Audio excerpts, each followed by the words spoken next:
She found a condom in her billionaire husband's bag, and that night she didn't shed a single tear. Instead, with shaking hands, she injected a secret inside it, one that would uncover every hidden truth behind his fortune. Hours later, the hospital called, and what they revealed left the entire city in shock. "Hi, my beautiful family. Welcome back to Mr. Peter's family. May the Almighty bless every woman with a heart that never breaks, a spirit that never bends, and a light that never fades. May He clothe her in strength, wrap her in peace, and fill her soul with divine fire that no pain can extinguish. She is the heartbeat of creation, the silent warrior who carries the weight of love with grace. My beloved family, honor every woman like a sacred gift. Her prayers protect us, her tears cleanse our pain, and her smile rebuilds what the world destroys. When you cherish her, God blesses your home with peace and everlasting favor. If your heart is true, like the video, if your love is real, write, 'I am with Mr. Peter.'" Some women are taught to forgive. Reese Evans was about to teach a man what it costs to need forgiveness.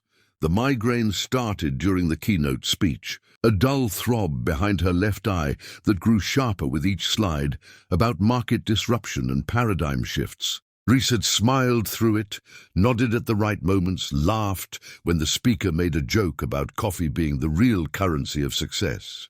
She'd worn the black cocktail dress Todd always complimented, the one that made her feel elegant even when she felt exhausted. But halfway through the gala's silent auction, the pain became a living thing, wrapping around her skull like a vice. She'd made her excuses, kissed cheeks, promised to send donation checks, and driven home through streets that blurred at the edges. The house was dark when she arrived.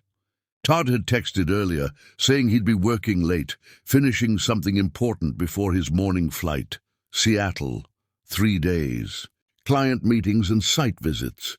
He'd packed that afternoon before leaving for the office, always efficient, always prepared. The overnight bag sat on the bedroom chair exactly where he'd left it, black leather gleaming in the lamplight she switched on. Reese kicked off her heels, and they hit the hardwood with satisfying thuds. Her feet ached. Her head ached. She wanted aspirin and silence, and maybe a glass of wine she'd drink too fast. She moved toward the bathroom, then stopped. The bag sat there like an accusation she didn't understand yet. Todd never forgot things. He'd remember to pack socks for a weekend trip, but forget their anniversary dinner. He'd triple-check his laptop charger, but leave her standing in the rain outside a restaurant because he'd lost track of time. But he never, ever forgot the practical things that affected him directly. Something cold settled in her chest, though she couldn't name it yet. She walked to the bag and unzipped the main compartment, telling herself she was being paranoid, that she'd just grab his phone charger from the side pocket because he always forgot that particular item, and she could be helpful, could be the wife who thought ahead. Her fingers found the zipper, found the interior pocket, found something wrapped in foil that caught the light. The condom was blue, metallic, ribbed for her pleasure, the package promised. Reese stood holding it, her brain working through possibilities like a computer running diagnostics. They didn't use these. Hadn't for years, not since they'd started talking about children, not since she'd gone off birth control and they'd fallen into the rhythm of trying without really trying, of not quite hoping because hope required vulnerability neither of them seemed capable of anymore. She sat on the edge of the bed, still in her cocktail dress, still holding the square of foil. The migraine had vanished, replaced by a clarity so sharp it hurt worse. Her mind catalogued evidence she'd been ignoring. The way Todd's eyes skated past hers during conversations, how he'd started showering immediately after coming home from the gym, the phone he now kept face down on every surface, the sudden interest in cologne. Things she'd noticed but dismissed because noticing meant dealing with them. And dealing with them meant confronting the possibility that her marriage was a performance they'd both stopped believing in. Reese didn't cry. Not yet. Part of her wanted to wake Todd at the office, to demand explanations right now, to scream until her throat was raw. But another part of her, the part that had earned a degree in pharmacology before switching careers, was thinking about something else entirely. Something cold and methodical and probably crazy. She walked downstairs to the basement, to the storage boxes she'd packed away years ago when she'd switched from lab work to a career that didn't require night shifts and chemical exposure. Her degree felt like another lifetime, back when she'd believed in precision and measurable outcomes. She found the box labeled University Research and opened it carefully. Inside were notebooks, old equipment, and a small kit she'd kept from her thesis work on fluorescent biological markers. Research that had seemed so important then, so cutting-edge, now just gathering dust in a basement. The idea came slowly at first. Then, all at once, she could mark him. Not hurt him, not poison him, but mark him in a way that would expose the truth when he used that condom with whoever he was planning to meet. The compound she'd worked with was harmless but brilliant under UV light, used in legitimate research to track cellular movement and protein interactions. It would glow under the right conditions, hospital conditions, emergency room conditions, but could she actually do it? The technical challenge alone was significant. The condom wrapper was sealed, and any tampering would be visible if not done perfectly. She'd need the right needle gauge, steady hands, precise injection into the reservoir without damaging the latex itself. One mistake and Todd would notice. One miscalculation and the whole thing would fail, or worse, tip him off that she knew something. Reese sat at the basement workbench for nearly an hour, just staring at the kit. This was insane. This was the kind of thing people did in movies, not real life. What if it didn't work? What if it hurt him somehow, despite her certainty that the compound was harmless? What if she was overreacting, and the condom had some innocent explanation she hadn't considered? But then she thought about all those late nights, all those sudden business trips, all those times he'd looked right through her like she was furniture, and she opened the kit. The preparation took longer than she expected. Her hands shook at first, making the work difficult. She had to stop twice to steady herself, to breathe through the anger and hurt that threatened to overwhelm her focus. The needle she chose was so fine it was barely visible, designed for precise laboratory work. She practiced the motion 3 times on a piece of latex she found in the kit before attempting the actual wrapper. The injection itself took 5 minutes of painstaking work. Pierce the wrapper at the seam where the fold would hide any mark. Guide the needle into the reservoir tip without puncturing through. Inject slowly, watching for any bubbling or leakage. Withdraw carefully. Check the seal. The compound was clear, invisible to the naked eye, only reactive under specific wavelengths of light. She used surgical glue she found in the kit to ensure the seal was perfect, then held it up to the light. Examining it from every angle, it looked untouched, perfect, exactly as Todd had left it. Reese placed it back exactly where she'd found it and zipped the bag closed. Then she sat down at the kitchen table with a bottle of wine she opened but didn't drink. Her hands still trembling slightly from the precision work and the enormity of what she'd just done.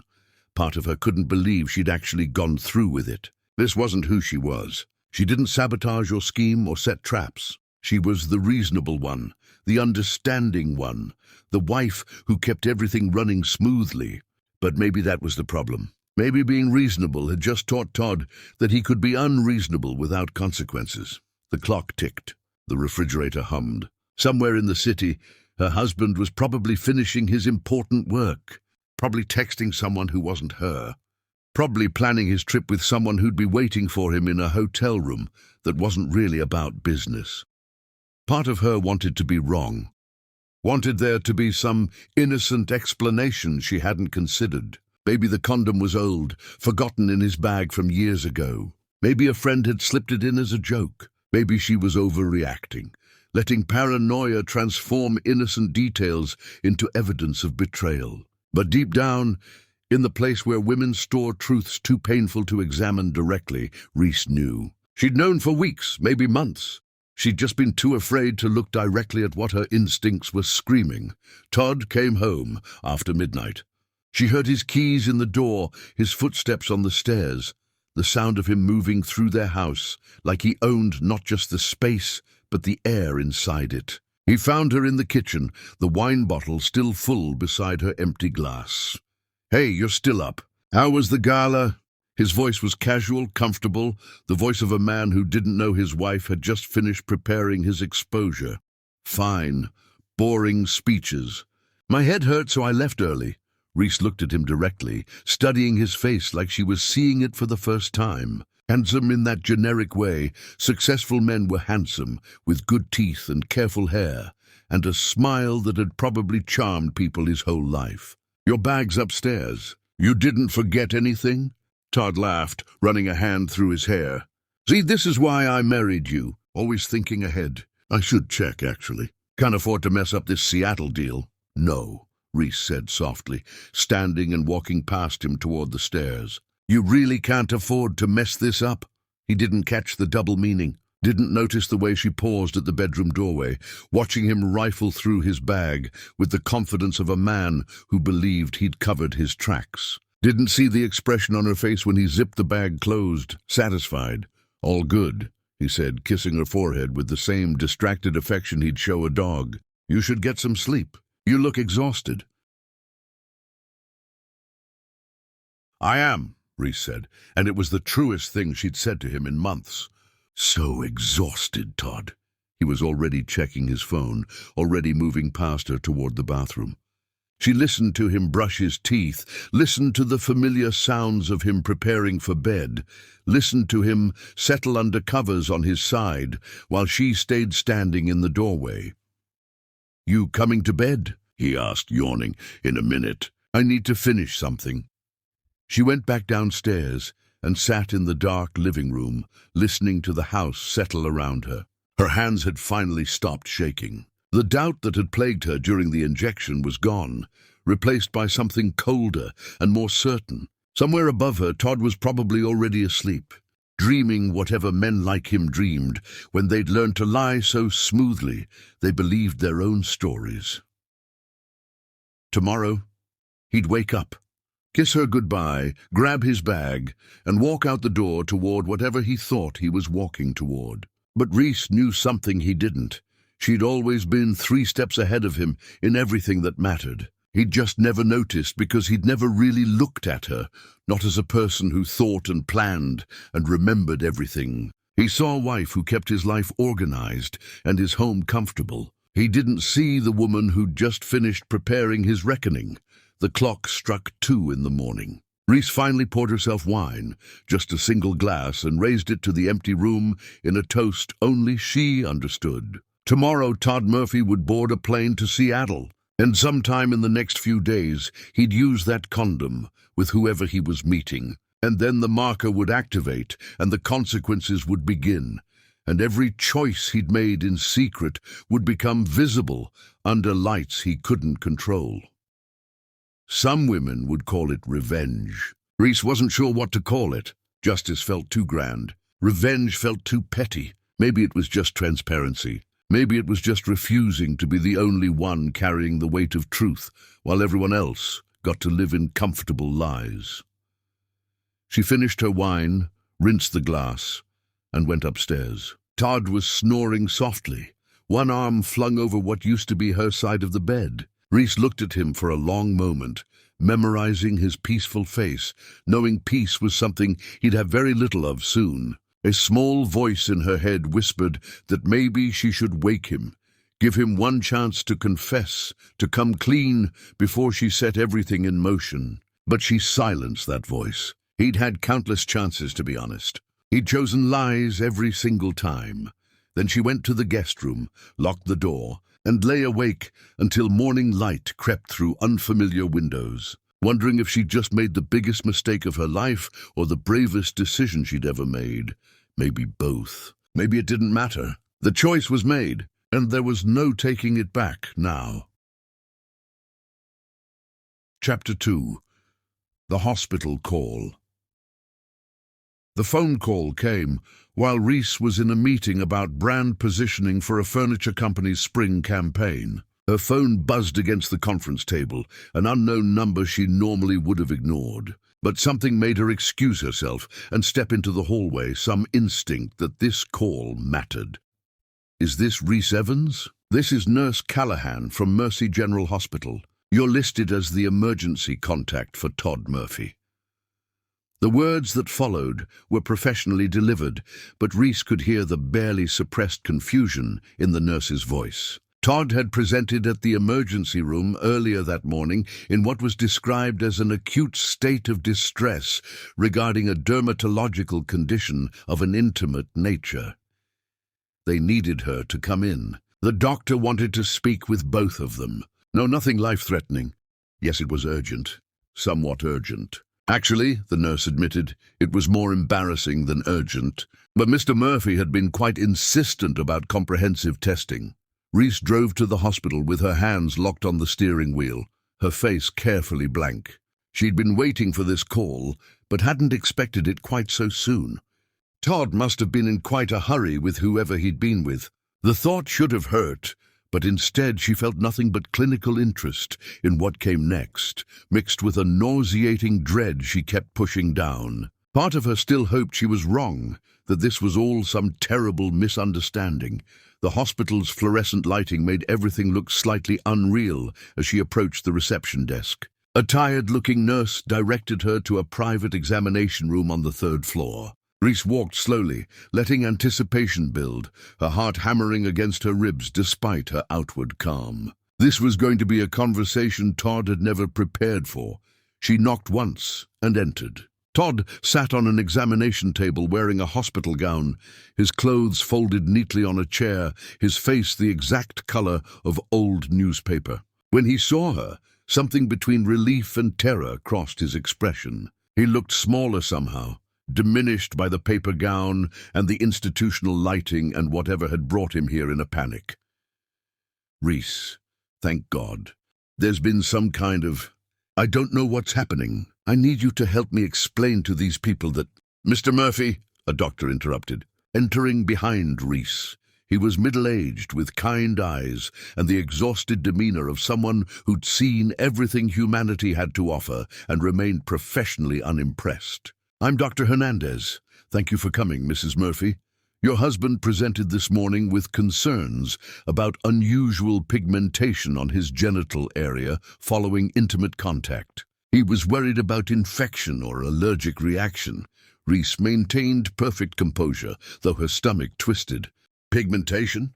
"The blue discoloration. Quite vivid, actually. We ran tests for several possibilities, including sexually transmitted infections, allergic reactions to latex or spermicide, bacterial infections, fungal conditions, even rare autoimmune reactions. Nothing conclusive came back positive."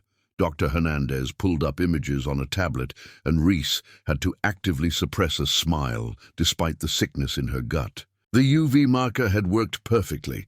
Todd's most intimate areas glowed bright blue in the photographs, like he'd been tagged by some divine highlighter. Todd's voice cracked. "It won't wash off.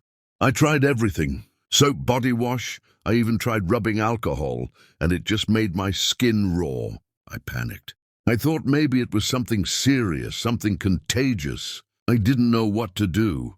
"It sounds like a contact reaction," Rhys said smoothly, looking at the doctor instead of her husband, proud that her voice didn't shake. "Have you been using any new products at home, Todd? New laundry detergent? Different body wash?" The question hung in the air like a grenade with a pulled pin. Todd's eyes locked on hers, and she watched understanding dawn across his face in slow motion.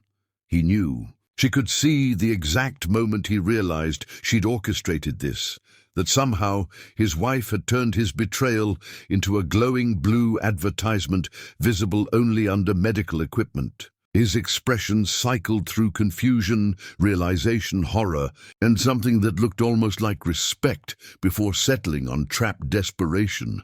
"Actually," Dr. Hernandez said, consulting his notes, "the UV examination revealed the substance has properties consistent with certain industrial or research-grade fluorescent compounds. It's not typical of any commercial product, Mr. Murphy, have you been exposed to any workplace chemicals, research facilities, any fluorescent materials, manufacturing plants?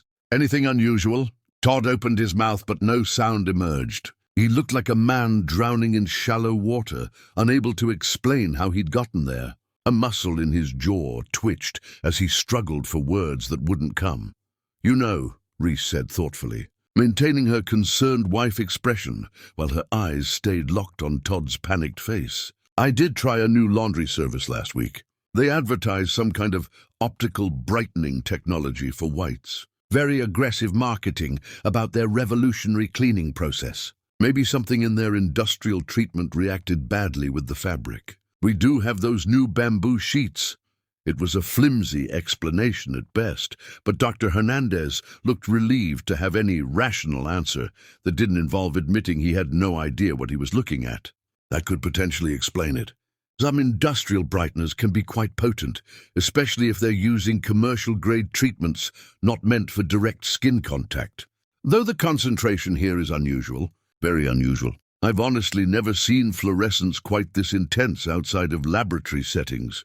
He turned to Todd, who'd gone from pale to flushed. "Mr. Murphy, did you notice any discomfort during use of these potentially treated fabrics? Any burning sensation?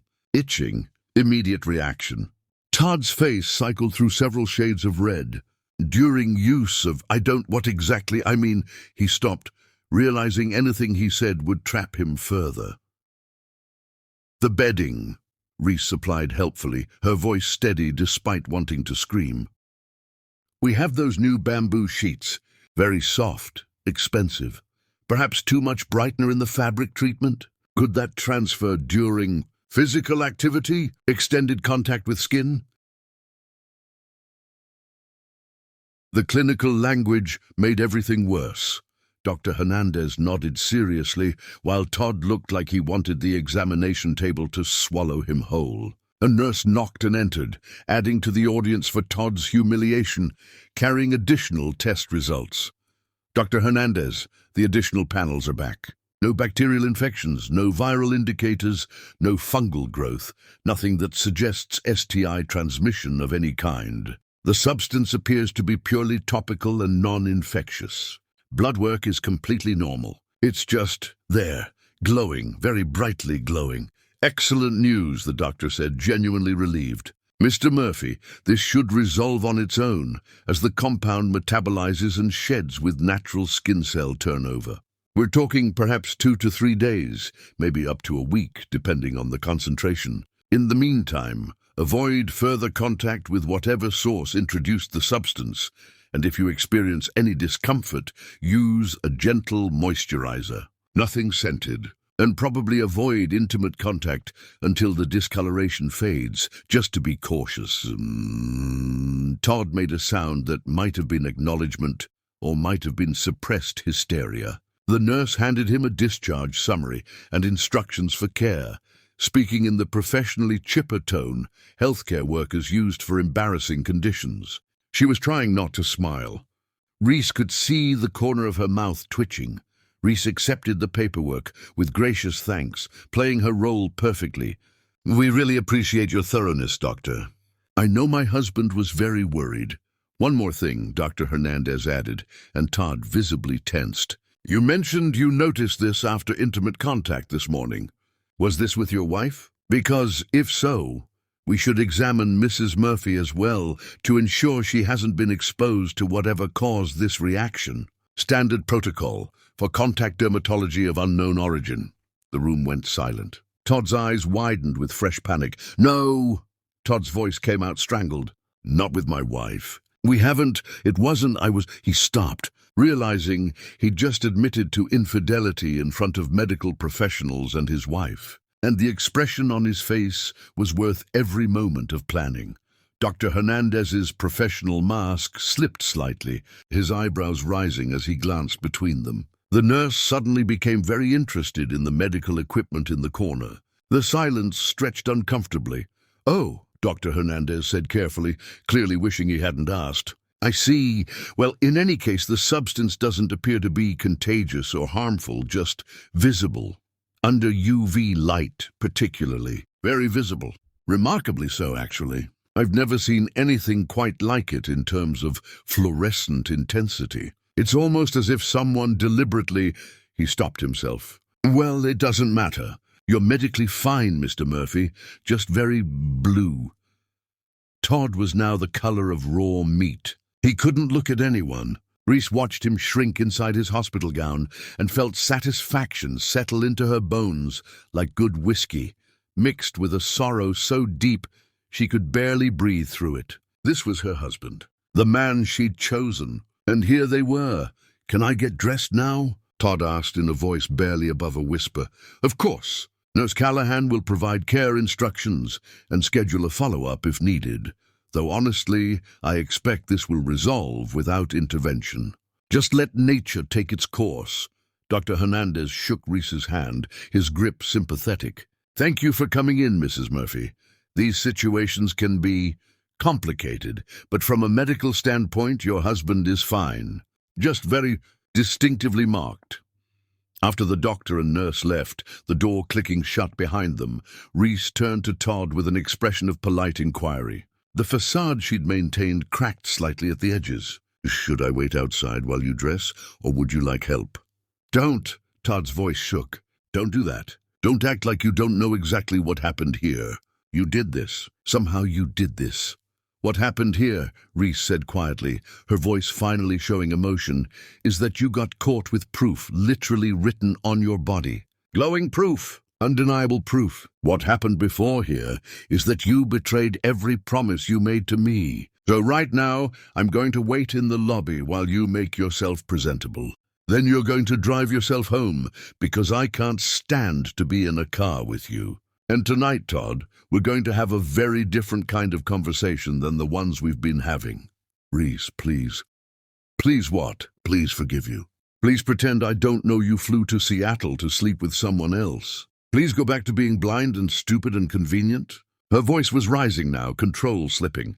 "Get dressed, Todd. Go home. And think very carefully about what you're going to say to me, because I promise you, I already know more than you think I do." She walked out before he could respond, her heels clicking against the hospital tile with metronomic precision. In the elevator, a young couple held hands and looked at each other with the kind of tenderness that made Reese's chest ache. She'd looked at Todd like that once, believed in him like that once, trusted him like that once. The elevator doors opened to the lobby, and Reese stepped into the weak afternoon sunlight filtering through the hospital's front windows. Her phone buzzed with a text from Todd. "Please wait. We need to talk about this now." "I can explain." She deleted it without responding. He could drive himself home. He could sit with his glowing blue shame. He could start preparing whatever explanation he thought might work, though they both knew nothing would, because this wasn't the end. This was barely the beginning. Reese walked to her car, got in, and sat there for 5 minutes with her forehead pressed against the steering wheel, finally allowing herself to feel the weight of what she'd just done. She'd humiliated her husband in a hospital. She'd orchestrated public exposure of his infidelity. She'd crossed lines she couldn't uncross, and she didn't regret it, not even a little bit. She drove toward the life she was about to systematically dismantle and rebuild. Behind her, Todd Murphy sat in a hospital examination room, pulling on his clothes with shaking hands, finally understanding that his wife wasn't the woman he thought she'd married. She was so much more dangerous than that. Chapter 3. The Evidence and the Breakdown. Reese arrived home first and used the time efficiently. She'd prepared for this moment during sleepless nights, gathering evidence with the methodical patience of someone who knew that rage without proof was just noise. Now she spread that proof across their dining room table like a card dealer revealing a winning hand. Bank statements showing charges at hotels she'd never visited. Restaurant receipts from intimate dinners. For 2 on nights, Todd claimed he was working late. Phone records she'd obtained by simply accessing their shared family account, revealing hundreds of text messages to a number she'd eventually traced to Simone Ashford, her former college roommate, her supposed best friend, the woman who'd been at their wedding, who'd sent birthday gifts every year. who'd sat at this exact table just weeks ago eating the risotto Reese had spent hours perfecting. The betrayal from Todd hurt like a deep bruise. The betrayal from Simone felt like amputation. Reese had printed screenshots of text messages she'd recovered from Todd's laptop, which he'd forgotten to password protect because he'd never imagined she'd look. The messages went back months. Inside jokes, plans to meet, Simone calling him baby in a way that made Reese's stomach turn. Todd telling Simone that his marriage was comfortable but empty, and that he'd never felt truly seen until he met her. That particular message had made Reese cry for 2 hours straight when she'd first read it. The irony would have been funny if it wasn't destroying. She heard Todd's car pull into the driveway and positioned herself at the head of the table, the evidence arranged in chronological order, a timeline of deceit. He entered slowly, still moving like everything hurt, and stopped when he saw what she'd prepared. His face went through several expressions before settling on resignation.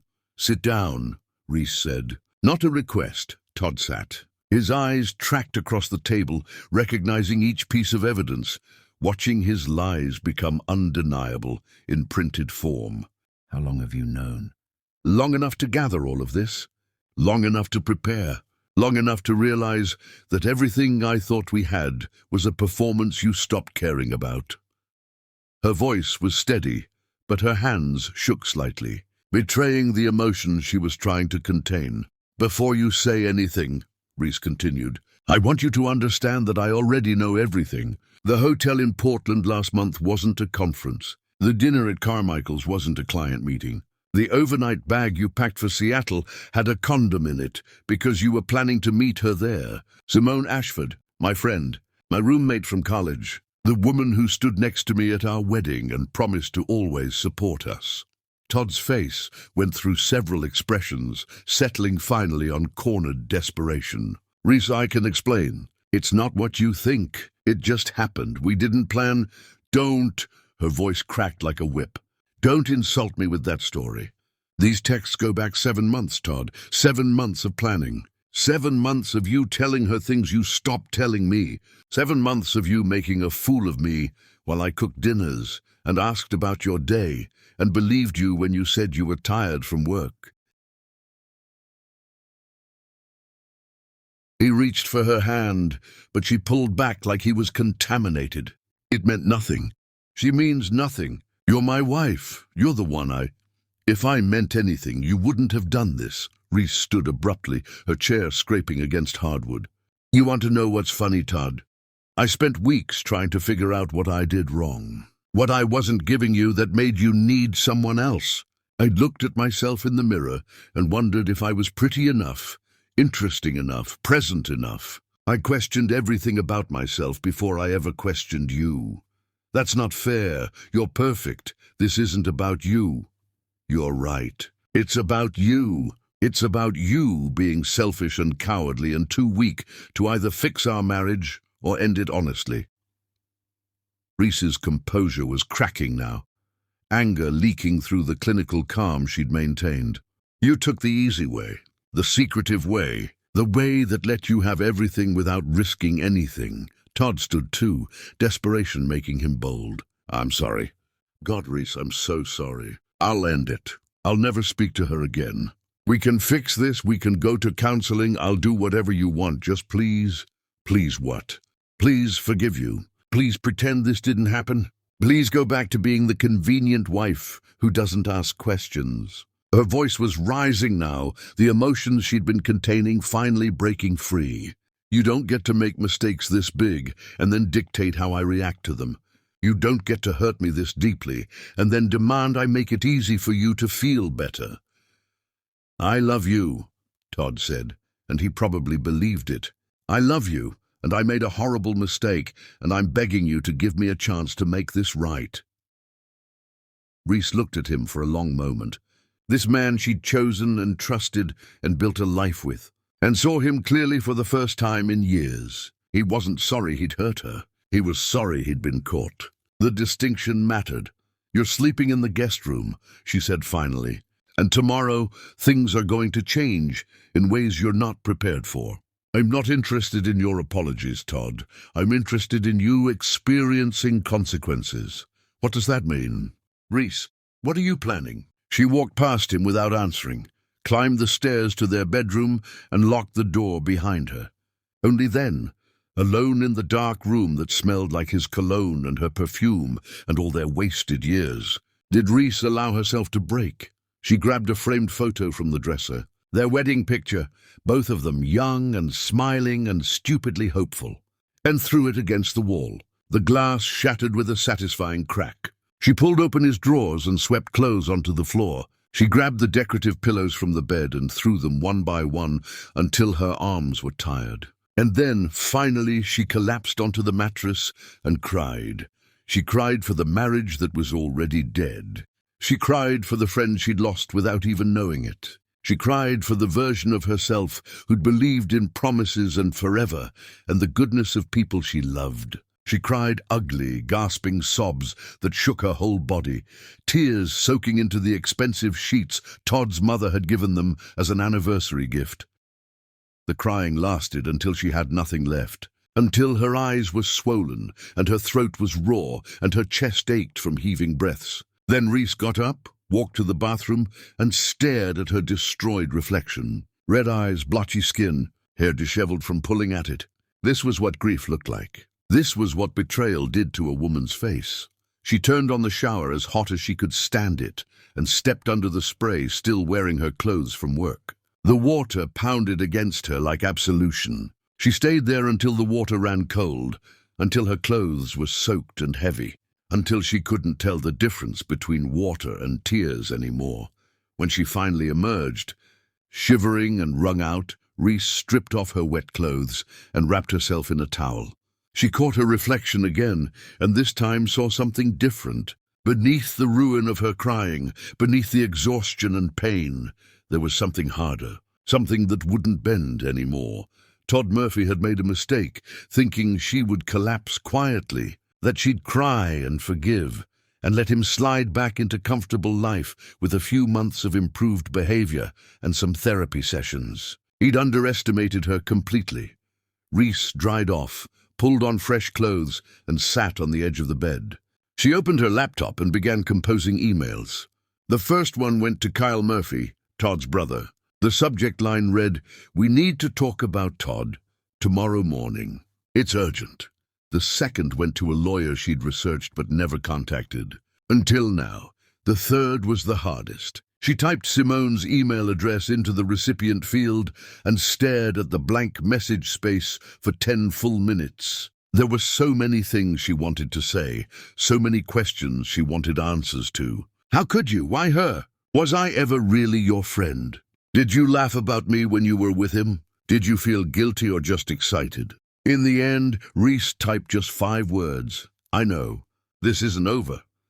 She hit send before she could second-guess herself, then immediately felt sick. Her hands trembled as she closed the laptop. Part of her wanted to take it back, wanted to pretend she'd never discovered any of it, wanted to rewind time to before the condom, before the suspicions, before her entire world had cracked open to reveal rot underneath. But you couldn't unknow things, couldn't unsee evidence, couldn't unfeel betrayal. She turned off the lights and lay in the darkness, listening to the house settle around her. Somewhere below, Todd was probably awake too, worrying about what came next. Good. He should worry. He should lose sleep. He should feel the weight of his choices pressing down until he understood what he'd done. Reese didn't sleep that night. She lay in bed watching shadows move across the ceiling, thinking about everything that would come next, about the life she was about to dismantle and whether she had the strength to follow through. By morning, she'd decided she did. The crying was finished. Now came the reckoning. Chapter 4. The Family Fracture. Kyle Murphy's office was downtown. Glass and steel and expensive furniture that spoke of success earned through discipline rather than charm. Reese had only been there a handful of times during her marriage to Todd. Kyle had always been cordial, but distant. the responsible older brother who viewed Todd's easier charisma with something between affection and exasperation. She arrived without an appointment and told the receptionist it was urgent and personal. 5 minutes later, Kyle emerged looking concerned, ushering her into his private office and closing the door. "Reese, what's wrong? Is Todd okay?" "That depends on your definition of okay." She opened her folder and placed the evidence on his desk methodically. "Your brother has been having an affair for the past 7 months with my former roommate. He's also been charging their hotels and dinners to his company card, listing them as client entertainment. I thought you should know both things before this becomes a bigger problem." Kyle's face went from concerned to shocked to coldly furious in the space of seconds. He picked up the printed credit card statements, examining the charges with the eye of someone who understood exactly what he was looking at. "Carmichael's isn't cheap. Neither is the Harbor Inn. These are significant charges. He's been filing these as legitimate expenses." Kyle's voice was quiet but sharp. "That's fraud, Reese. That's grounds for termination and possible legal action. The board would have to—" "Christ, Todd, what were you thinking?" "I'm aware." Reese sat back, watching him process. "I'm not interested in destroying your company or pursuing legal action unless I have to. But I need you to understand what Todd's been doing, because what comes next is going to be uncomfortable for your entire family." Kyle looked at her with new respect, but also wariness. "What comes next?" "Accountability. Public acknowledgement of his choices. I'm not going to be the silent, forgiving wife who pretends this didn't happen, so everyone else can be comfortable. Your brother betrayed me in the most intimate way possible, and he did it with someone I trusted. So yes, it's going to be messy, and yes, people are going to talk. And I need to know if you're going to try to protect him from consequences, or if you understand that sometimes men need to face what they've done." Kyle was quiet for a long moment, studying the evidence in front of him. When he finally spoke, his voice was careful. "Reese, I hear you, and what Todd did is inexcusable, but he's still my brother. I can't just abandon him or throw him to the wolves without giving him a chance to explain himself. That's not how family works." The response stung, though Reese tried not to show it. She'd hoped for unconditional support, but Kyle's loyalty was more complicated than that. "So you're going to protect him?" "I'm going to talk to him, honestly and directly. I'm going to address the expense fraud, because that affects the business, and I can't ignore it. But Reese, I also need to hear his side before I make decisions about family relationships, and that's fair, isn't it?" "Fair." The word felt bitter. Nothing about this situation was fair, but Reese nodded, understanding she'd misjudged how this would go. Kyle wasn't going to be the ally she'd imagined. He was going to be diplomatic, measured, trying to balance his business responsibilities with brotherly loyalty. "I understand," she said quietly. "Thank you for hearing me out." As she left Kyle's office, Reese felt the first real crack in her confidence.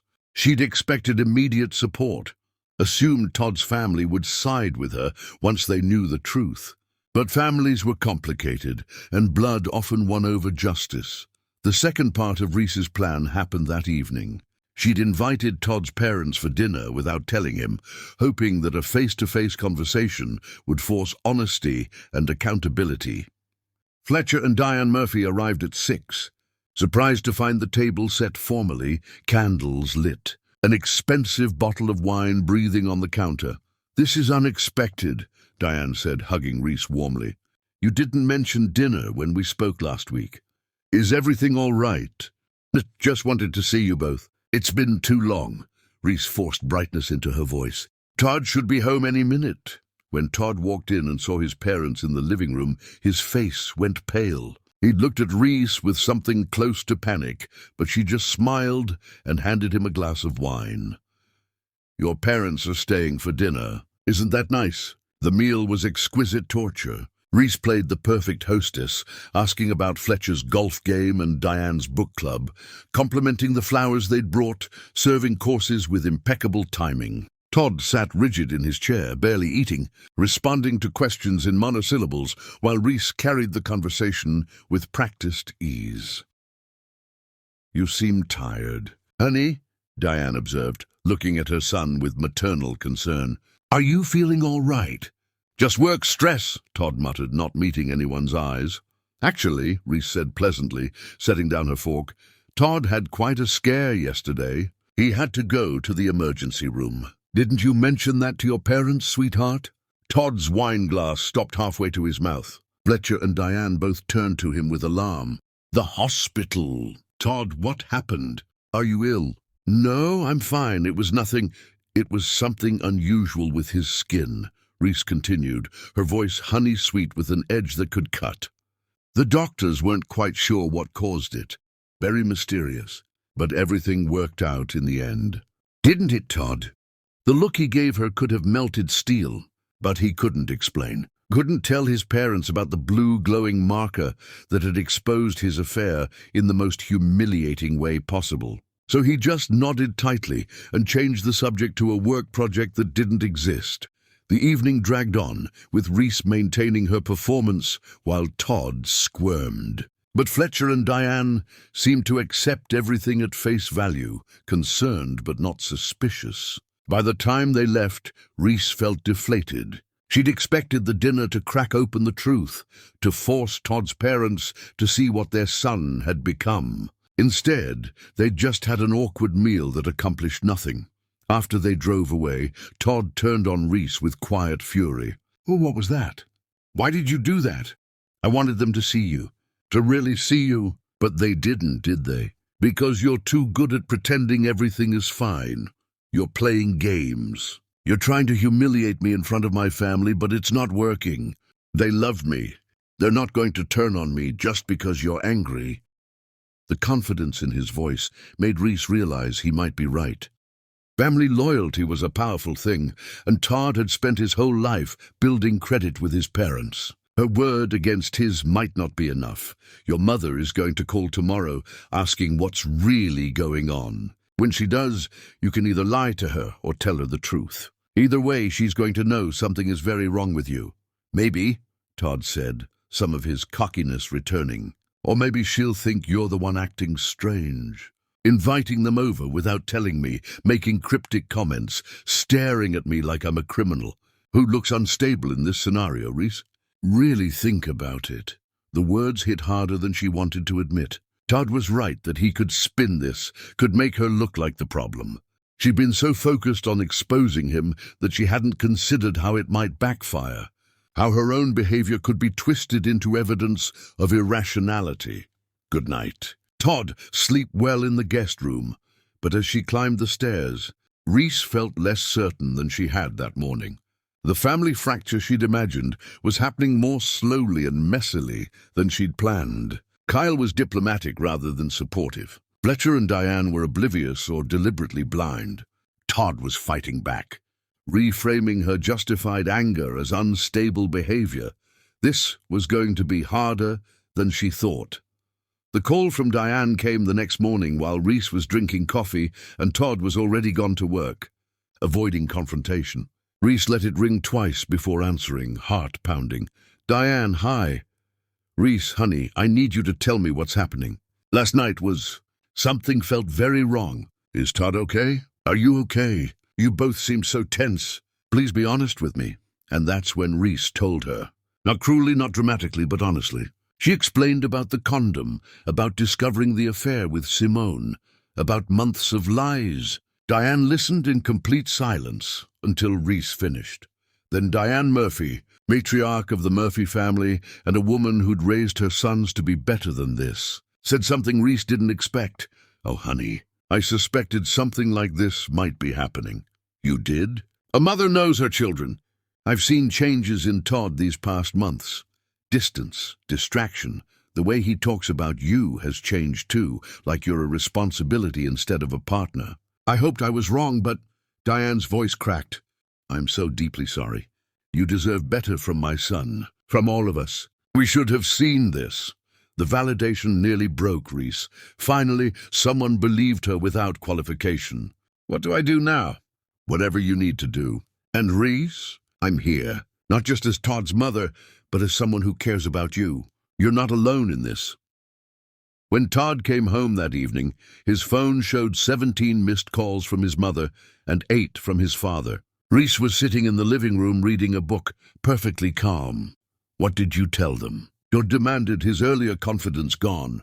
The truth. Your mother asked me directly, and I wasn't going to lie to protect you. Reese turned a page without looking up. I believe your father wants to speak with you. Something about family values and integrity. Todd's phone rang again. He looked at the screen showing his father's name, and his hands started to shake. He answered. Walking outside for privacy Reese didn't care about. Through the window, she watched him pace the driveway, his posture increasingly defeated, as Fletcher Murphy apparently delivered the conversation Todd had been dreading. When he came back inside 30 minutes later, Todd looked like someone had removed his spine. My father says I'm a disappointment, that I've disgraced the family name, that he's ashamed of me. You should be ashamed, Reese said simply. Your father's right to be disappointed. You earned that. You turned my family against me. No, Todd, you did that yourself. I just stopped covering for you. She closed her book and stood. Tomorrow, Kyle is calling a board meeting about your expense reports. Your sister posted something on social media about family loyalty and true characters. And everyone in your life is going to start realizing what kind of man you actually are. And all of it is because of choices you made. Not me, you.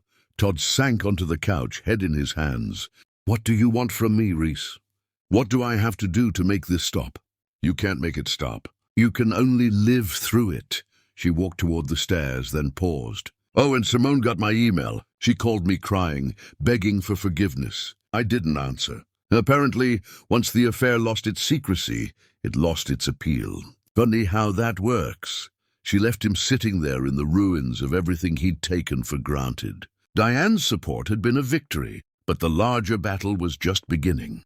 Todd wasn't going down without a fight, and his family's loyalty was more fractured than united. Reese understood now that destroying his world wouldn't be clean or quick. It would be messy and exhausting, and she'd have to fight for every inch. But she was ready, because she had nothing left to lose. Chapter 5. The Public Humiliation. Reese spent her morning doing something that would have seemed impossible a week ago, something calculated and cold that made her question who she was becoming. She was hiring Simone's struggling graphic design studio for a major contract, unworth enough money to legitimize Simone's business and potentially establish her reputation in ways she'd been working toward for years. The email she sent was professional, enthusiastic and completely void of personal acknowledgement. She outlined a comprehensive campaign for one of her firm's clients, praised Simone's portfolio, and suggested they meet to discuss the creative direction. Simone's response came within an hour, a mixture of cautious excitement and barely concealed confusion that bled through even her professional language.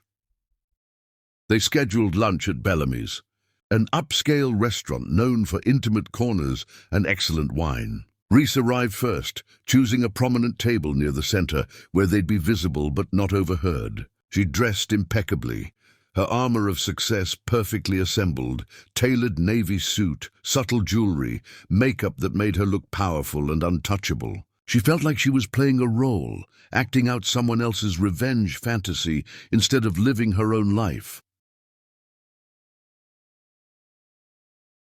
Simone arrived looking nervous, beautiful in that effortless way that had always made Reese feel like she tried too hard.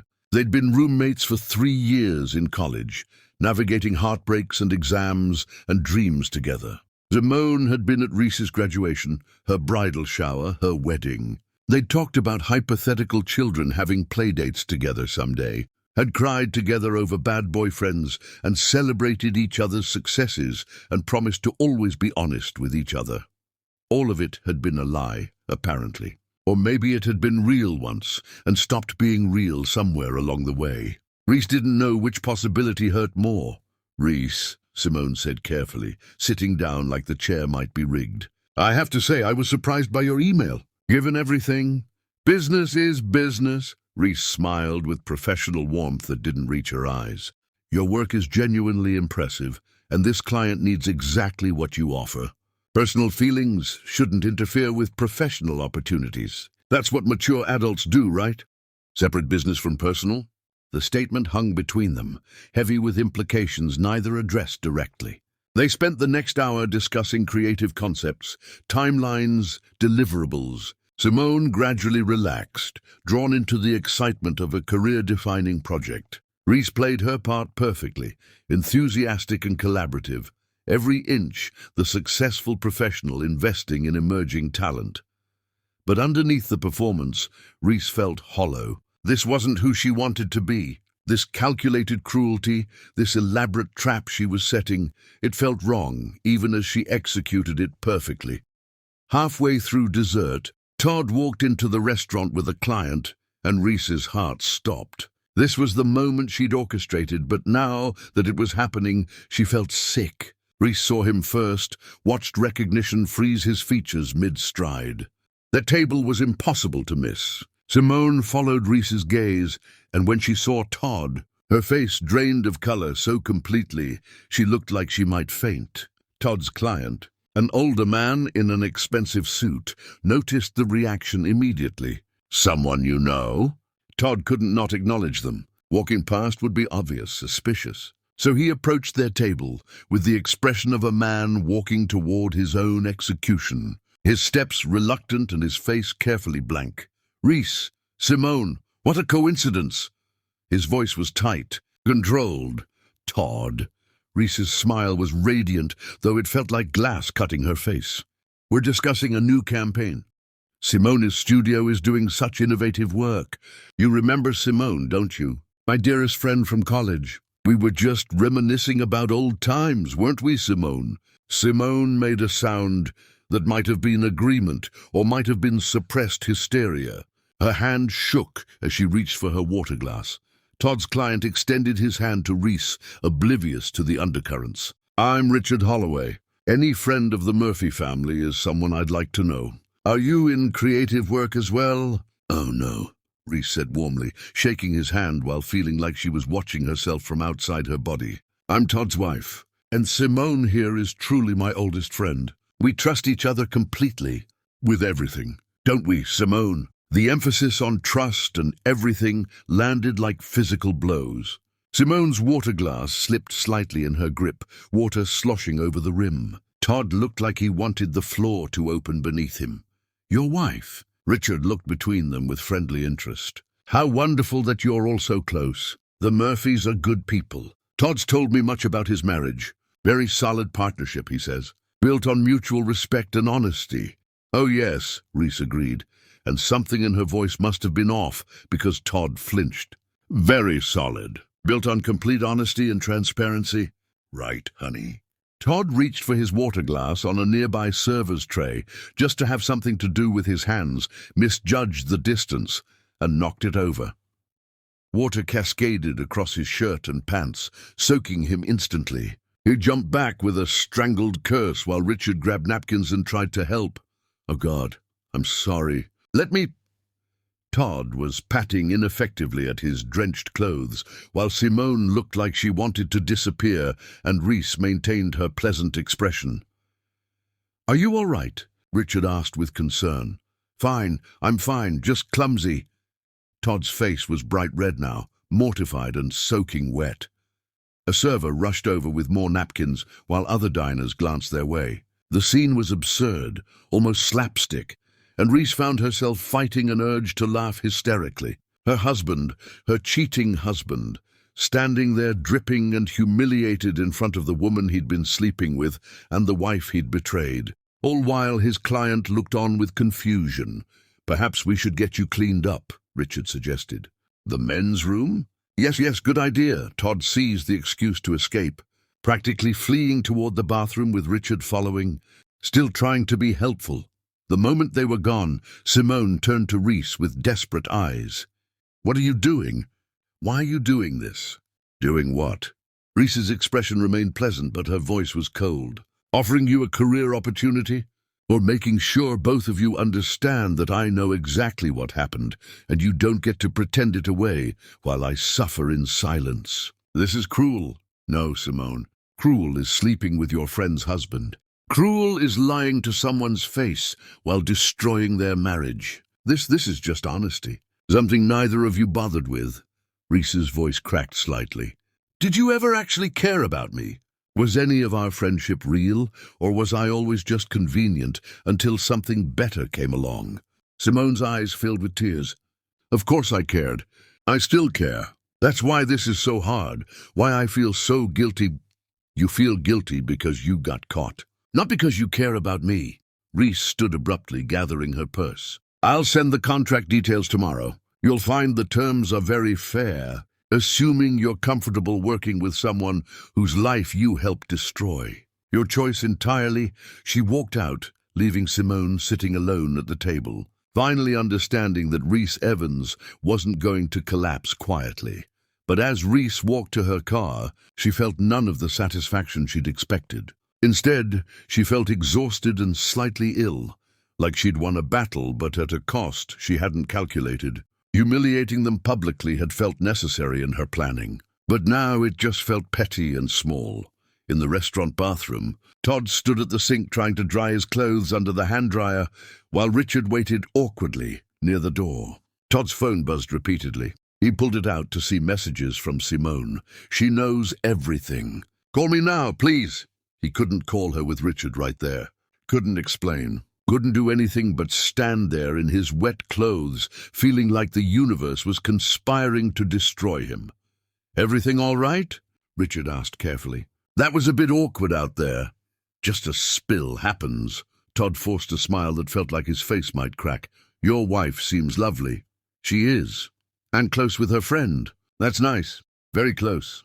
The conversation felt like walking through a minefield. Todd finished his futile attempt at drying off and followed Richard back to their table, sitting through the rest of their meal in damp clothes while trying to discuss real estate developments and feeling his life unravel thread by thread. Later, in his car, Todd finally called Simone back. She answered on the first ring. She's playing with us, Simone said without preamble. She knows everything and she's systematically destroying us both. That lunch, that job offer, it's all a trap. I know. What do? We end this now, completely, no more contact. Maybe if we just disappear from each other's lives, she'll stop. You think that'll work? I don't know. Simone's voice broke. But I can't keep doing this. I can't keep looking over my shoulder, waiting for her to reveal some new humiliation. I'm done, Todd, with all of it. With you. The line went dead. Todd sat in his car in the parking structure, dripping and alone, finally understanding that his affair wasn't exciting or romantic or worth any of this. It was just pathetic. What neither of them knew was that a private investigator Reese had hired was parked 3 cars away, recording every word through equipment that turned their panicked conversation into evidence she'd use later. Back at her office, Reese sat at her desk staring at nothing, feeling empty despite executing her plan perfectly. She'd humiliated them. She'd made them panic. She'd demonstrated power, but it didn't feel like winning. It just felt like everyone was losing. Chapter 6. The Speech. The Women's Leadership Conference had been scheduled for months, but Reese had only confirmed her speaking slot 2 weeks ago. The organizers had been thrilled. Reese Evans was exactly the kind of success story they wanted to feature. Accomplished professional, respected in her field, known for grace under pressure. They had no idea what kind of pressure she'd been under lately, or what she was planning to say. The conference filled the downtown convention center's main hall. Hundreds of women, some young professionals just starting their careers, others seasoned executives looking for inspiration. Todd's mother had insisted he attend to support his wife, unaware she was orchestrating his public unmasking. Diane had meant well, thinking marital support would help whatever was wrong between them. Todd had tried to refuse, but couldn't explain why, without revealing everything. So he sat in the back row, looking like a man attending his own funeral. Reese stood backstage, looking at her notes with shaking hands. She'd prepared her speech carefully, but now, minutes before going on, she was second-guessing everything. Was she really going to do this? Expose her marriage's failure in front of hundreds of people? Use her pain as a teaching moment for strangers while humiliating the man she'd once loved? "You're on in 5, a stage manager said cheerfully. Reese took a deep breath. She thought about the condom, about Simone's text to Todd, about the hospital humiliation, about every lie and dismissal and moment of feeling small and stupid and disposable. She walked on stage to warm applause. The speech started safely enough, discussing career pivots and strategic thinking, talking about her transition from pharmacology to a field where she'd built genuine success. The audience nodded, took notes, smiled at her anecdotes. This was comfortable territory, expected territory. Then Reese did something she hadn't planned. She paused, looked out at the sea of faces, and went completely off script. But today I want to talk about a different kind of challenge. The kind that doesn't appear on any performance review, but tests you more deeply than any professional obstacle ever could. Her voice wavered slightly, becoming more personal. I want to talk about what happens when you discover that the person you trust most has been living a completely different life than the one you thought you shared.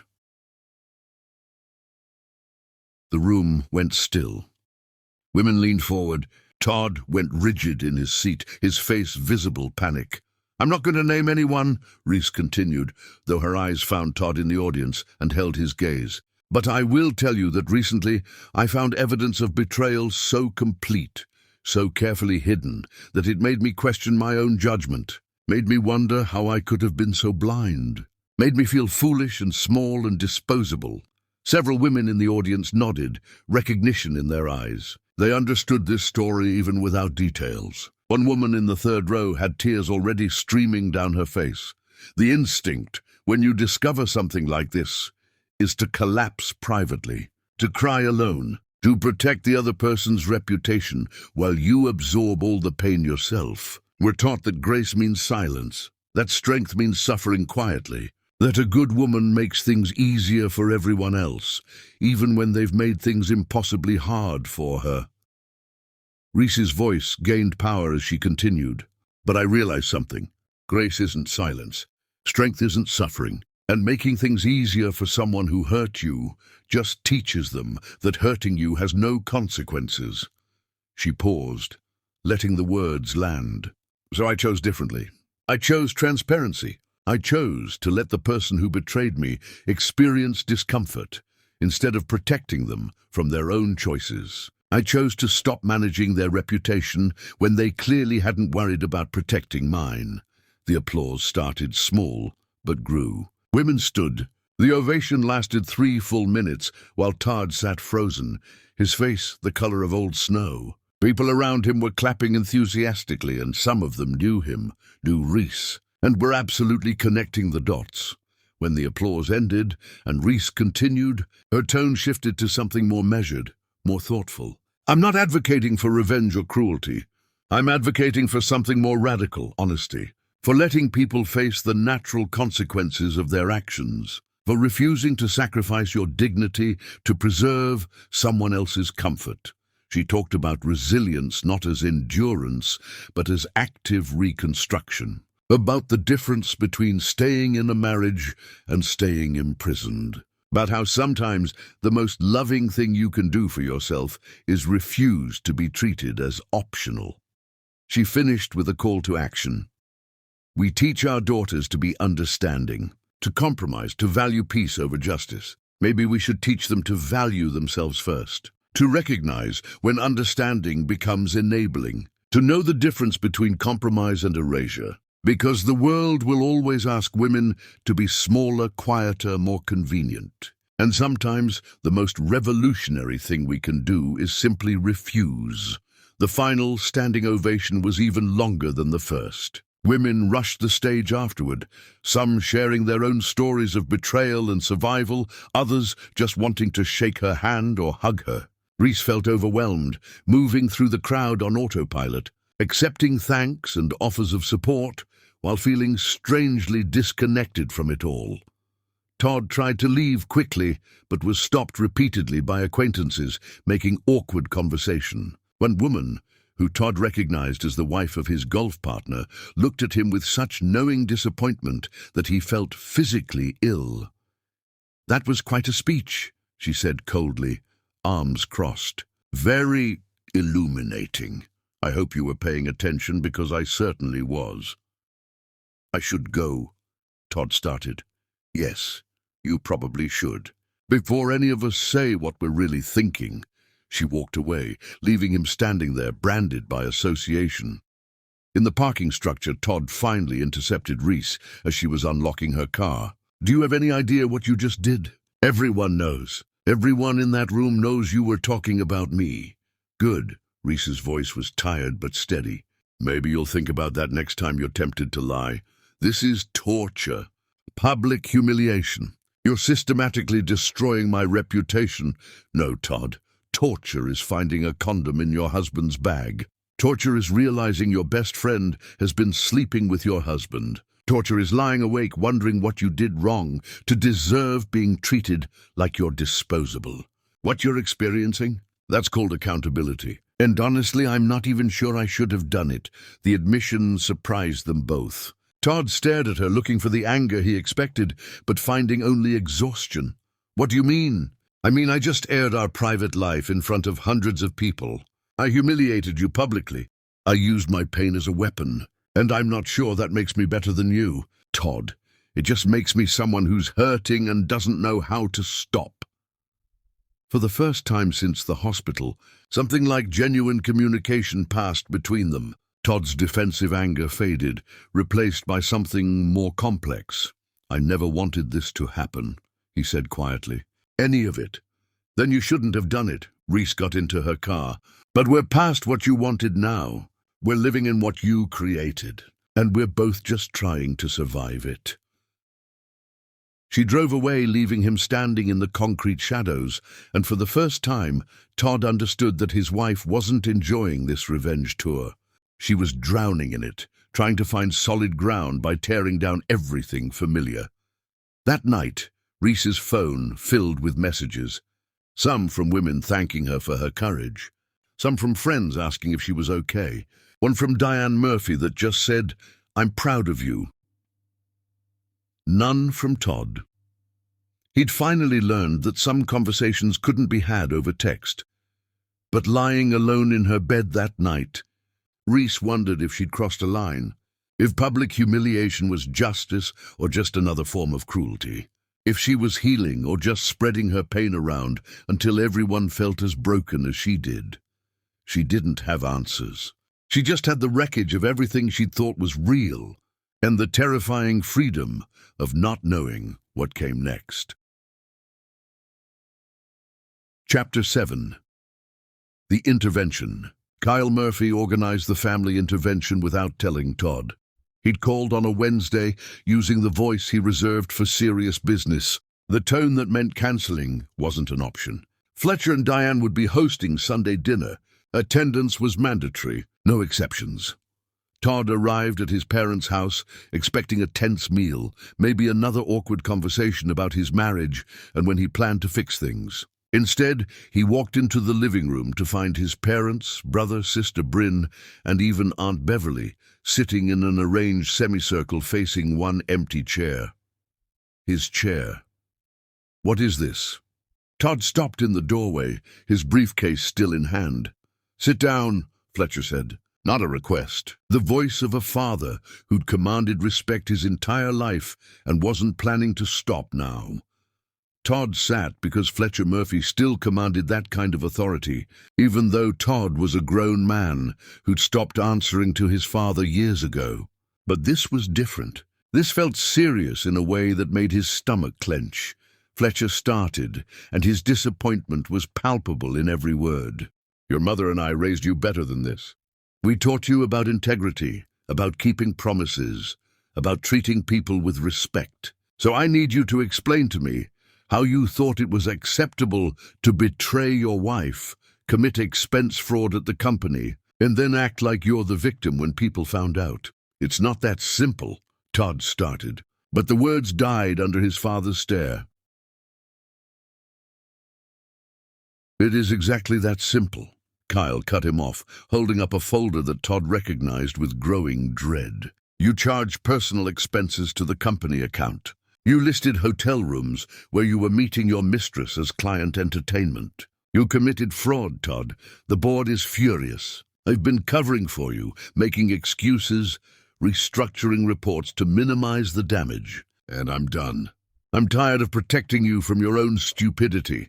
The word stupidity stung more than Todd wanted to admit. Kyle had never talked to him like this before, never been so openly contemptuous. Bryn pulled out her phone, her expression harder than Todd had ever seen it. And let's talk about your social media activity. You've been publicly commenting on Simone's posts for months, compliments, inside jokes, flirty responses to her photos.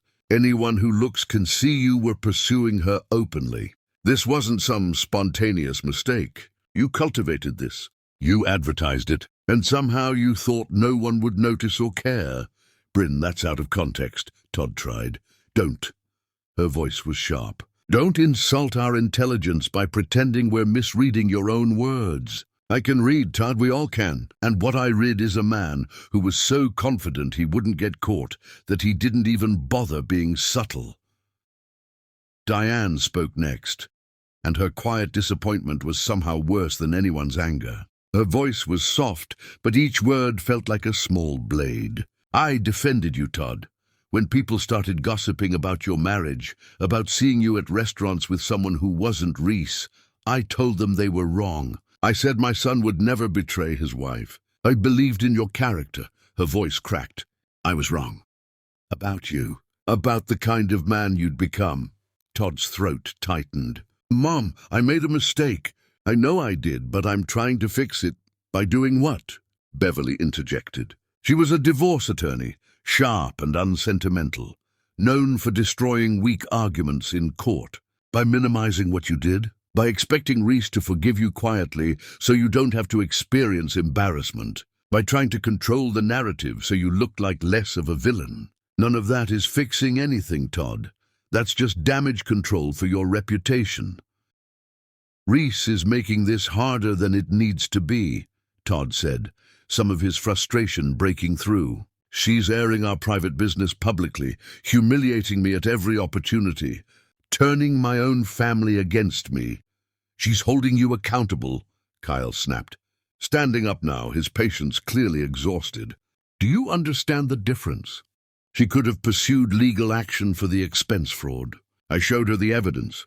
She convinced me not to press charges. She could have told everyone at your company. She didn't. She could have gone to the media, made you a public example, destroyed you completely. Everything Reese has done has been surgical and limited. You're still working. You're not in legal trouble. Your reputation is damaged but not destroyed. She's showing remarkable restraint, and you're acting like she's the problem.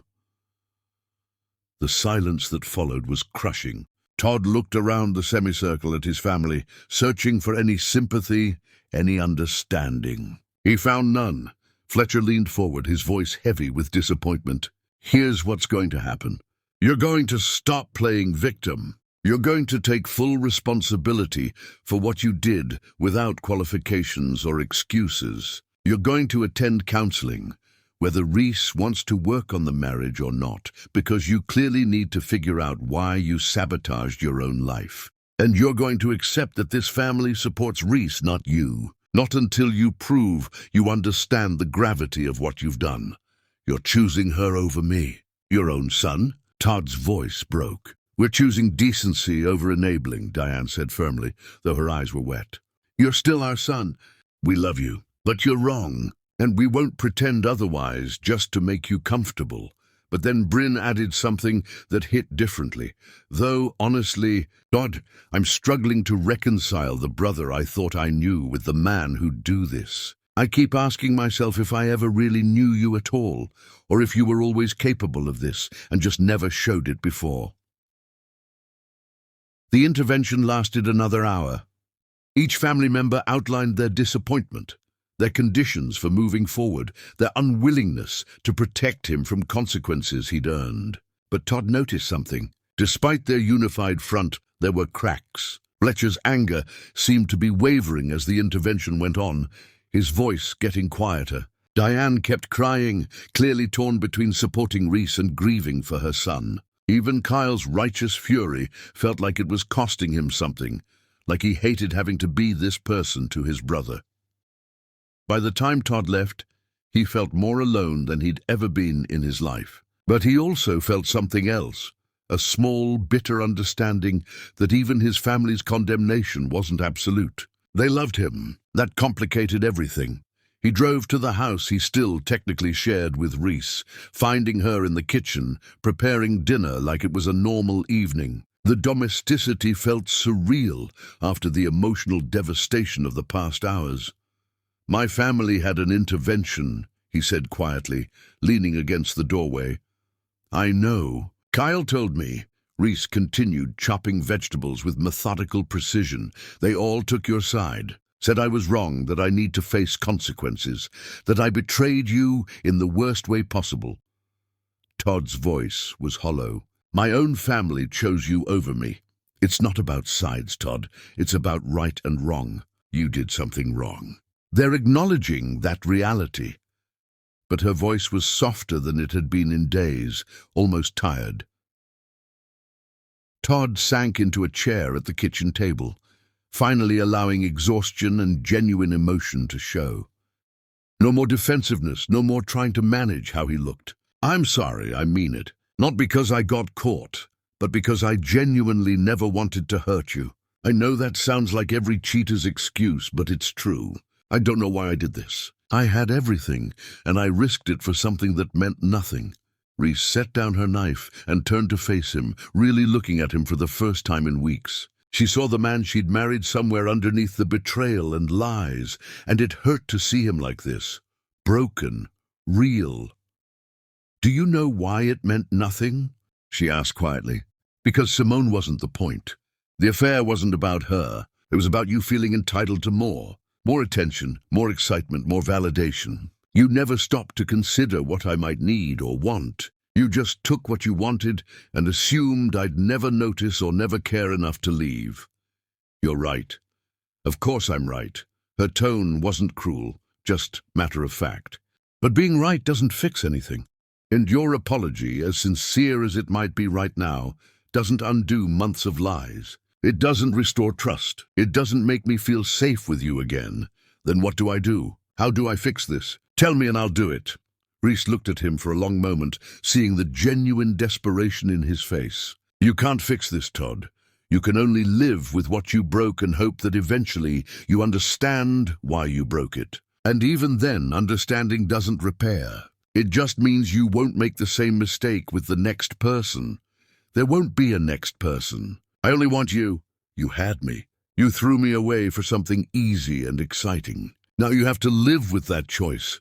She returned to cooking, effectively ending the conversation. Todd sat there watching his wife move through the kitchen, preparing a meal he probably wouldn't be invited to share, and realized that apologies weren't magic. They didn't rewind time or erase damage. They were just words, and words were the cheapest thing he'd ever offered her. That night, as he lay in the guest room, staring at an unfamiliar ceiling, Todd finally understood that his family's intervention wasn't the punishment. Living with what he'd destroyed was the punishment. And it was only just beginning. Chapter 8. The Confrontation. Reese had been avoiding this conversation for weeks, but it was time. She texted Simone requesting a private meeting, just the two of them, no audience, no public humiliation. Simone agreed immediately, probably hoping for some kind of resolution that would ease her conscience or at least end the uncertainty.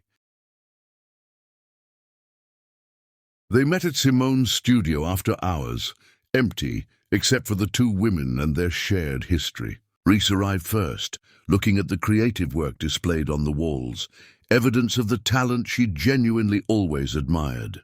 Photographs from campaigns Simone had designed, typography that was bold and original, color palettes that showed real vision. That made it worse somehow. That Simone was actually good at what she did, actually deserving of success, actually talented beyond just being beautiful. Simone entered cautiously, closing the door behind her and locking it with a click that sounded too loud in the quiet space. For a moment, they just looked at each other. These two women who'd shared so much before one destroyed it all. "I'm glad you wanted to talk," Simone started, her voice hopeful in a way that made Reese want to scream. "We need to clear the air." "No." Reese's voice was sharp, cutting through the attempted pleasantries.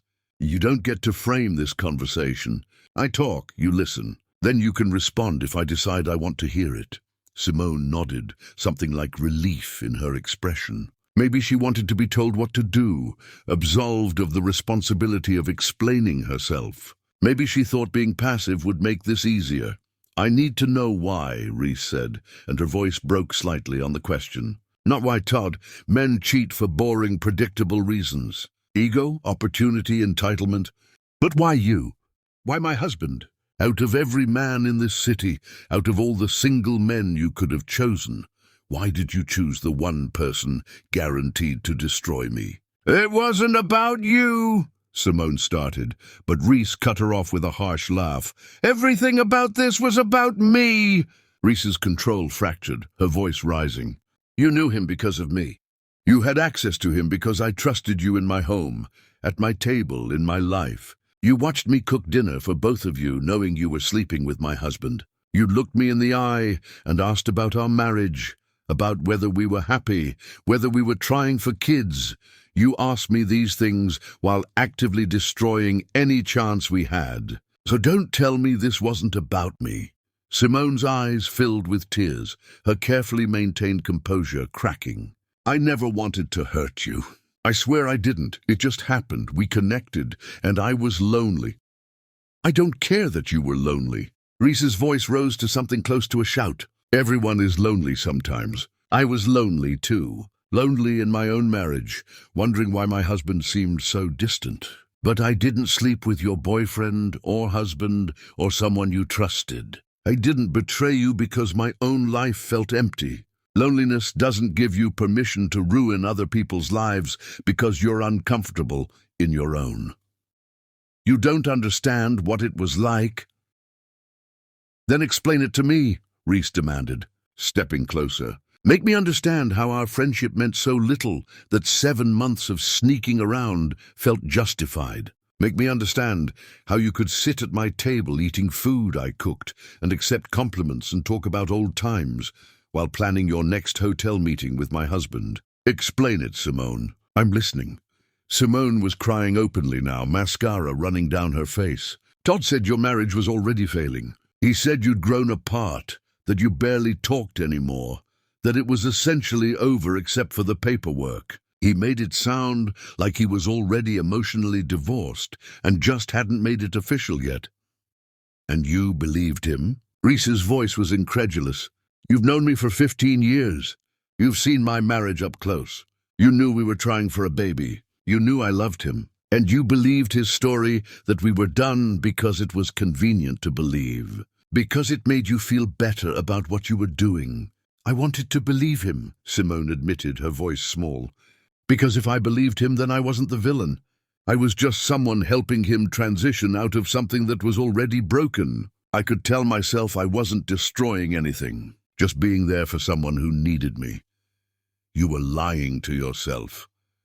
Reese felt something shift in her chest, from rage toward something colder and more final. "You constructed a narrative where you weren't the bad guy, because actually facing what you were doing would have required you to stop. And you didn't want to stop. That's the truth, isn't it?" It felt good. Being wanted, being chosen, being the exciting one instead of the friend who stayed home and cooked dinner. Simone sobbed, her shoulders shaking. "I'm sorry. I'm so sorry. I know I don't deserve forgiveness, but I need you to know that I loved you, that I still love you, You were my best friend. You are my best friend. No, the word came out flat final. Past tense only. You were my friend. Before you decided to sleep with my husband.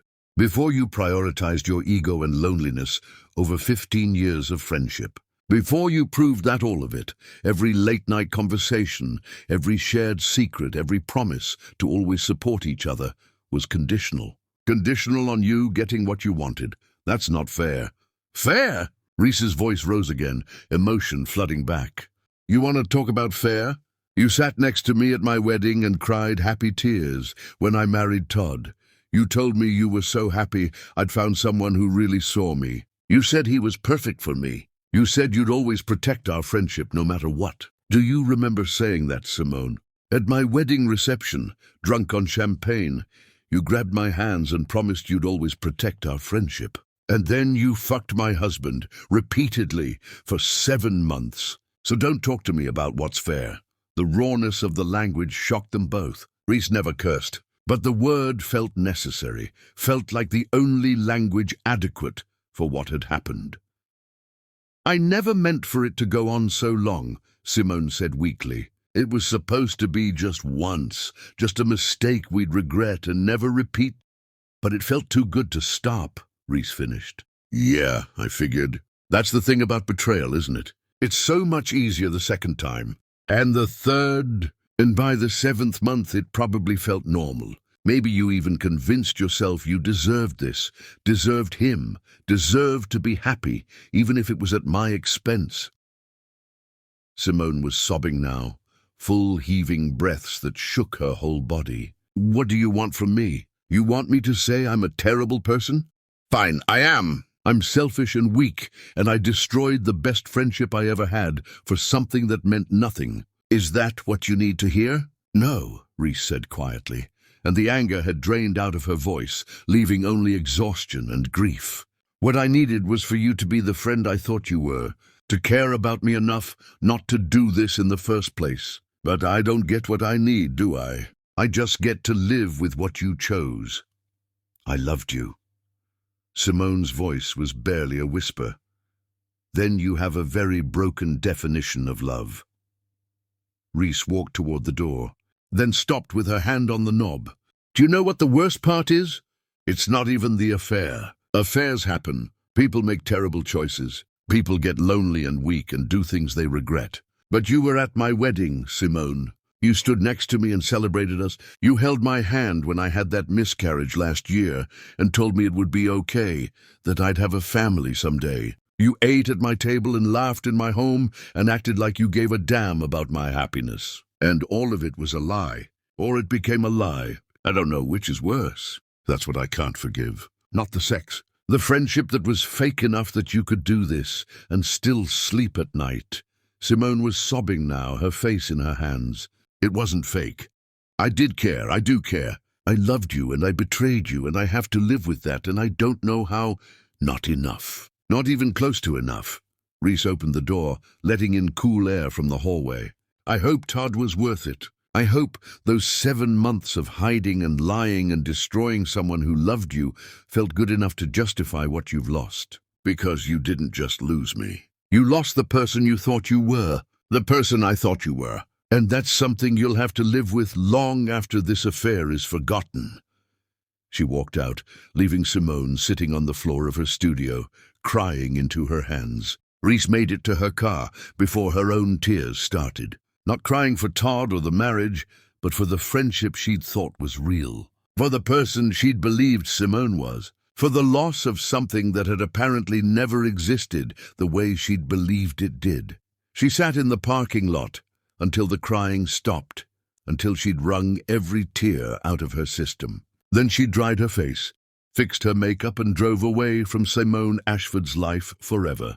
Some betrayals can be forgiven, some can't, and Reese had finally learned the difference. The friendship was dead, had probably been dead for months. She just hadn't known to bury it until now. Chapter 9. The plan backfires. Reese had spent days planning the gallery presentation, the final public exposure that would terminate Simone's contract and make clear to everyone in their professional circle exactly what had happened. She'd prepared the edited text messages, chosen which ones would be most damaging without being explicitly sexual, timed the reveal perfectly, rehearsed her calm delivery in the mirror of her new place. It would be elegant, devastating, and completely justified. Or at least, that's what she told herself during the sleepless nights leading up to it. The presentation was scheduled for Friday evening. Thursday afternoon, Jennifer Knowles called her into a conference room. Jennifer was a senior partner at Reese's firm, a woman she respected and had learned from over the years. She'd mentored Reese through difficult clients and challenging campaigns, had written the recommendation that helped Reese make partner track. She closed the door with a click that sounded ominous, and Reese's stomach immediately dropped. "Reese, we need to talk about the Simone Ashford contract and tomorrow's presentation." "What about it?" Reese kept her voice neutral, though her palms were suddenly sweating. Jennifer sat down across from her, her expression more sad than angry. "I've been reviewing the timeline. You hired her studio 2 weeks after that dinner where both of you seemed uncomfortable. Multiple people noticed the tension. You've structured this massive contract with an unusual public termination clause that frankly raised eyebrows in legal. And now you're planning a presentation where you intend to publicly end the agreement in front of industry peers and potential clients." She paused. "I've also seen the presentation outline on the shared drive, Reese. The one you thought was in your private folder but was actually in the team folder. It's not subtle." Reese felt the blood drain from her face. The outline. She'd been working on it late one night and must have saved it to the wrong location. She'd been so focused on revenge that she'd made a careless mistake, the kind of mistake she'd never made before in her entire career. "Jennifer, I can explain." "Can you?" Jennifer's voice was gentle but firm. "Because from where I'm sitting, it looks like you hired someone specifically to fire them publicly. You're using our firm's reputation and client relationships as cover for personal revenge. And Reese, I understand you're dealing with something personal and painful. I've heard rumors about your separation. But this," she gestured at the folder in front of her, "this crosses ethical lines that I can't ignore." The room felt too small suddenly. Reese had trouble breathing. "It's not revenge. It's accountability. She slept with my husband. She destroyed my marriage while pretending to be my friend. She doesn't deserve to profit from a contract I gave her while she was stabbing me in the back." "Maybe not." Jennifer's voice was soft. "But that's not how business works. You know that. If this gets out, if people realize what you're doing, it reflects badly on all of us, on our integrity, on our professional judgment, on our ability to separate personal feelings from business decisions." She leaned forward. "I have to consider whether to report this to the ethics board. And Reese, if I do, this could be career-ending for both of us, because I should have caught this sooner, should have questioned the contract terms when they crossed my desk." The threat was real, not vindictive, just honest. Reese could see it in Jennifer's face, in the way she looked genuinely distressed about having this conversation. This wasn't a power play. This was a mentor trying to save her from destroying herself. "What are my options?" Reese asked quietly. "Cancel the presentation. Handle the contract termination privately through standard channels. Write a professional email citing creative differences or timeline issues. Pay the kill fee in the contract. And Reese?" Jennifer met her eyes directly. "Get some help. Talk to someone. Because this level of anger, this need for public vindication, it's going to destroy you if you don't address it." After Jennifer left, Reese sat in the conference room for 20 minutes just staring at the wall. Everything she'd planned, everything she'd worked toward, was crumbling. She'd been so focused on making Todd and Simone suffer that she'd nearly destroyed her own professional reputation. The realization was sobering and humiliating in equal measure. She went back to her office and closed the door, sat at her desk with her head in her hands. Was Jennifer right? Had her justified anger twisted into something uglier? Had she become the kind of person who'd weaponize professional relationships to cause pain? Her phone buzzed. A text from a colleague she barely knew. Just heard from a friend at Murphy Associates that Todd's been telling people you're having a mental breakdown, and that's why you're acting erratic. Apparently he's saying you need professional help. Thought you should know people are talking. Some believe him. Reese read the message 3 times. Rage, white-hot and clarifying, flooded through her. Even now, even after everything, Todd was trying to control the narrative by making her look unstable. He was painting himself as the concerned husband dealing with an irrational wife, reframing his betrayal as her psychological problem. And apparently it was working. People were buying his version of events. She stood up and started pacing. The fury made it impossible to sit still. Every instinct screamed at her to go through with the presentation tomorrow, to expose not just Simone, but Todd as well. To show everyone exactly who was crazy and who was responding rationally to betrayal. But then she thought about Jennifer's face, about the career she'd built independently of Todd, about the woman she'd been before all this, and the woman she was becoming. Was destroying Todd and Simone worth destroying herself in the process? Reese spent the next hour sitting at her desk, staring at her computer screen, trying to decide who she wanted to be. The old plan involved public humiliation, professional sabotage, using power to cause maximum pain. The ethical path meant walking away from satisfaction, from vindication, from the public acknowledgement that she'd been wronged. Finally, she picked up the phone and called Jennifer back. "I'm canceling the gallery presentation." "You're right. I was using company resources inappropriately. I'll handle the Simone situation privately and professionally. I apologize for putting you in this position." There was a long pause on the other end. "Thank you for understanding. I know this isn't easy. And Reese, this doesn't make you weak. It makes you wise." After hanging up, Reese sat in the silence of her office. Canceling the presentation didn't mean she was done. It just meant she was changing tactics. She wasn't going to be reckless anymore, wasn't going to let her pain dictate stupid decisions. She scheduled a private meeting with the key stakeholders to announce Simone's contract termination. No drama, no revelation, just a professional decision about creative direction. She drafted an email that was cold and efficient, citing irreconcilable differences in vision and approach. She calculated the kill fee and authorized payment, even though it hurt to give Simone anything. Then she did something that felt both empowering and terrifying. She called Veronica Marsh, the best divorce attorney in the city, not Aunt Beverly, who would have been gentler. Veronica was known for winning aggressively, for protecting her clients without compromise. The consultation was that same afternoon. Veronica's office was all glass and steel, impressive and intimidating. She reviewed Reese's evidence with clinical efficiency, making notes in precise handwriting.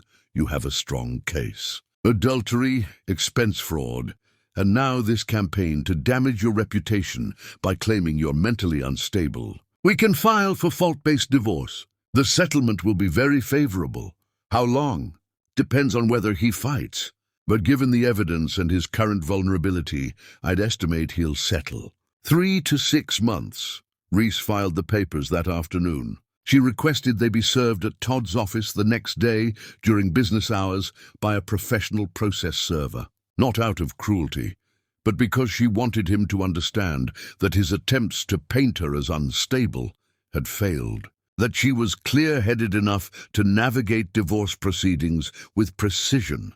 When Todd called her after being served, she was ready. "What are you doing?" "You filed." "Without even talking to me about it?" "I'm done talking, Todd. Every conversation we have, you try to manipulate the narrative. You minimize what you did. You try to make this about my reaction instead of your betrayal. And now you're telling people I'm having a breakdown. So yes, I filed. And yes, I'm moving forward without you. Reese, please, we can still work this out." "No, we can't." Her voice was steady, certain. "Because you still don't understand what you did. You think this is about the affair. It's not. It's about the lies. It's about you being willing to destroy my reputation to protect yours. It's about you never once taking full responsibility without adding excuses. I don't want to work it out, Todd. I want it to be over. Where will you go? I already left. I bought a place 3 weeks ago, used money from my separate account that you didn't know I opened the day after I found that condom. I've been planning this, Todd. While you were scrambling to manage appearances, I was planning my exit. I've been 3 steps ahead of you this entire time. You just never noticed. She hung up before he could respond. Her hands were shaking, but not from fear. From release. From finally choosing her own peace over proving a point. That evening, Reese stood in her new place, surrounded by boxes still unpacked. She'd won something today, though it didn't look like victory. She'd chosen her integrity over revenge. She'd walked away from the satisfaction of public exposure. She'd let Todd and Simone escape the humiliation she'd so carefully planned, but she'd also kept her career, kept her ethics, kept the woman she wanted to be instead of becoming the woman pain had tried to make her. She poured herself a glass of wine and stood at the window, looking out at the city lights. Tomorrow she'd send the termination email to Simone. Tomorrow she'd start unpacking boxes and building the life that came after betrayal. Tomorrow she'd figure out how to be Reese Evans again, independent of who Todd Murphy had been or who Simone Ashford had pretended to be. Tonight, she just stood in her empty apartment and felt the weight of choosing herself. It didn't feel triumphant. It didn't feel satisfying. It just felt like survival, like making it through another day of a war she'd never wanted to fight. Her phone buzzed. A text from Grant, the attorney she'd been seeing casually. "Thinking of you. Hope you're okay," she typed back, "getting there slowly." And maybe that was enough. Maybe getting there slowly was the only honest way through. Maybe walking away from revenge wasn't weakness, but the hardest kind of strength. Reese finished her wine and started unpacking. One box at a time, one choice at a time, building something new from the wreckage of everything that had burned down. Chapter 10. The Reconstruction. The divorce was finalized on a Tuesday morning in early autumn. Reese sat in a conference room while lawyers exchanged papers and Veronica negotiated final details with Todd's attorney. The settlement was fair but firm. She kept the house, most liquid assets, and her dignity. Todd kept his job under Kyle's supervision and whatever was left of his reputation. When Reese walked out of the attorney's office, legally free, she felt something loosen in her chest that she hadn't realized was still clenched tight. The marriage was over. The betrayal was behind her. She could finally breathe without the weight of other people's lies pressing down. The Murphy family had evolved in ways she hadn't expected. Fletcher still barely spoke to Todd beyond necessary pleasantries. His disappointment hardened into permanent distance. Diane maintained contact with both of them, though her relationship with Todd was strained in ways that might never fully heal. She told Reese privately that she loved her son, but didn't like who he'd become, and that distinction felt important. Kyle kept Todd employed but under stricter oversight, their brotherly relationship now complicated by professional distrust. Bryn called Todd occasionally, reminding him that rebuilding trust took years and he'd only just started. The Community Business Awards ceremony happened on a cool October evening. Reese attended because her firm was being recognized for innovative client campaigns, and she'd won an individual award for excellence. She wore a blue dress that caught stage lights and made her feel powerful and present in her own skin. Todd was there because his company sponsored the event. He sat near the back with Kyle, watching Reese accept her award. She gave a speech about resilience and reinvention, about choosing yourself when others treat you as optional. The audience applauded warmly, and Todd found himself clapping too, struck by how confident she looked, how whole. After the ceremony, they encountered each other in the lobby where people mingled over wine and careful networking. The meeting was inevitable in a city this size, in overlapping professional circles. "Congratulations," Todd said quietly. "You deserved that recognition. Thank you. Reese's tone was cordial but not warm. They were strangers now who happened to know each other's history. I'm in therapy, he offered. Real therapy, twice a week. Trying to understand why I sabotaged everything. Why I thought I needed more when I had everything that mattered. That's healthy. I'm glad you're doing that work. Does it matter? That I'm trying to be better? It matters for you, Todd, for whoever you become in your next relationship. But it doesn't change what happened between us. She adjusted her purse, preparing to leave. I've started seeing someone. His name is Grant. He's a civil rights attorney, and he treats me like I'm someone valuable, not someone convenient. Todd's face showed pain, but also acceptance. You deserve that. You always did. I just couldn't see it when it mattered. No, you couldn't. She glanced across the lobby where a handsome man in a grey suit was waiting, holding 2 glasses of wine. That's him. I should go. Reese?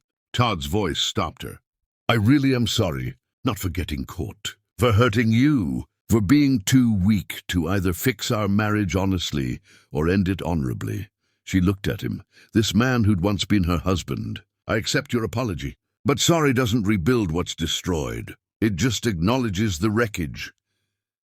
She walked away toward Grant, who handed her wine and asked how she was feeling. They left together, stepping into night air that smelled like possibility. Todd watched them go, then walked to his car alone. The solitude was something he'd earned. Kyle had mentioned maybe giving him more responsibility again eventually, but trust was rebuilt slowly. His parents' disappointment had become permanent background noise. Bryn texted occasionally, but their relationship was different now, conditional. Weeks later, Reese stood in her bedroom, completely redecorated. Nothing remained of the space she'd shared with Todd. The walls were soft cream, the furniture sleek and chosen for her taste alone. Photographs showed her with friends, with Grant, at events where she was genuinely happy. Her phone buzzed with a text from Grant. Still on for dinner? Thinking Italian. She smiled, typed a response, then looked at herself in the full-length mirror. The woman looking back wasn't the one who'd found a condom and felt her world collapse. She was someone new, built from ruins, but not defined by them.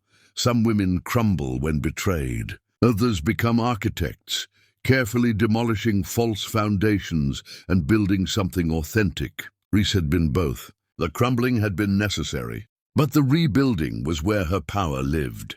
She grabbed her jacket and keys, ready for dinner with a man who saw her clearly. The past was finished. The future was unwritten, and for the first time in years, Reese Evans felt completely free.